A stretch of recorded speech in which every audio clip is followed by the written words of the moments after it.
This is a really, really powerful one, because what I have my clients do is I'll have them often put together a list of, like, let's say the 3 companies they would most want to work for.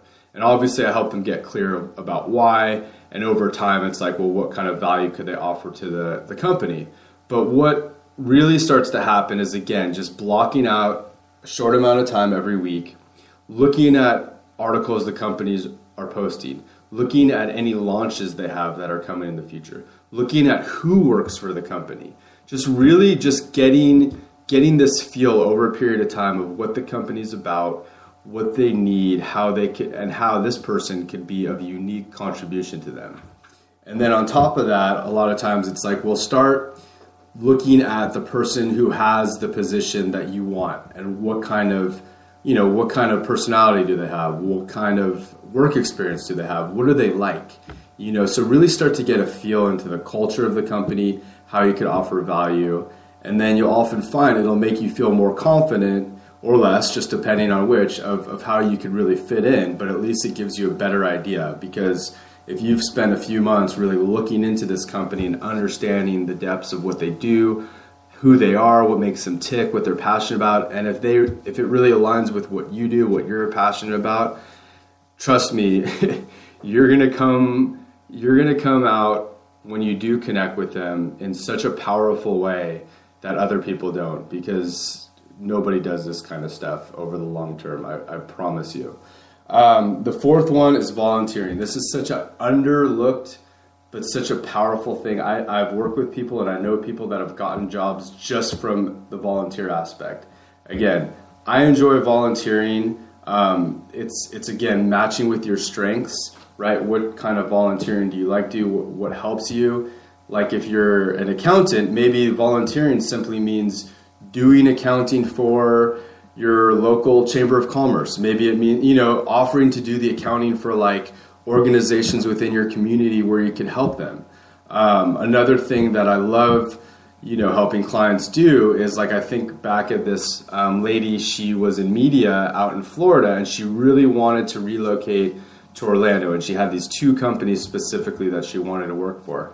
So one of her assignments was like, okay, so this week you're going to spend a half hour looking up these 2 companies and writing down upcoming events or charity, some type of charity event, or like a walk for cancer, or walk for autism, whatever it is that they have coming up in the next few months, and volunteer for it. Either sign up to walk, sign up as a volunteer, do something, right? Do whatever feels good for you, and get yourself in front of these people, right? And so it's like developing relationships with the people at the company. Now, again, not to get too off track here, there's a way you want to go about volunteering where you're not just completely coming off like, you have an agenda and that's all you're there for. Like, it needs to resonate with you. It needs to feel good, for the volunteer experience at the role you're at, right? So you want to come off as, just that you're there to help and just kind of let what's going to happen, but be prepared to, be in touch with people. You might want to agree to have a coffee to someone, let them know what you're about when it's appropriate, but, go in with a helpful heart, I guess would be the best thing to say, and just don't be too attached to the outcome. So those are really the 4 things that I, put in this article. They're things that honestly my clients spend no more than 2 to 3 hours a week on, and they're doing things that they're good at, that they enjoy. They're not spending that 3 hours. Look, all these things I'm talking about, if you could do those in 3 hours a week, is what it usually takes to fill out one stupid online application and personality assessment. And this is not a joke. Like, this is how long it's taken me at some companies. 3 hours, where there's a 2% response rate, not conversion rate for those applications submitted. So it's a much better use of your time. There are things that you could do while you're still working at your job. And since you have a job, you have the ability to really take your time and be a little more strategic, right? And let these things unfold and let the best opportunities come to you, because the people I work with and the people I want to work with, they're not looking for the next quick fix. They're looking for the best fit for them for a long-term thing.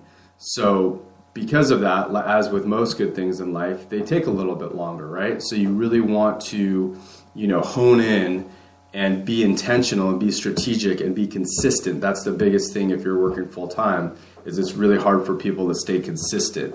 And that's the value, in some of the work I do with them, is that because they're investing in this and because we have a time every week, it helps them stay accountable, because life is life, right? And sometimes they might have more responsibilities than others, or they might have to travel. So that week it's like, okay, well, we're just gonna do this one thing this week.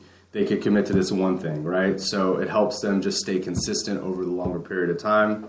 I do hope these tools are helpful to you in your own job search, and I wish you much success. If you do want to read some more of my articles, you could find a lot of them on my LinkedIn profile. That's Scott Engler, Engler. I'm in Corvallis, Oregon. Or you could look me up from some of the work I do on recruiter.com. Or you could reach out if you were serious about wanting help in this area for yourself. You could feel free to email me, buildingyourownbrand@gmail.com, or send me a message over on LinkedIn. Thanks so much.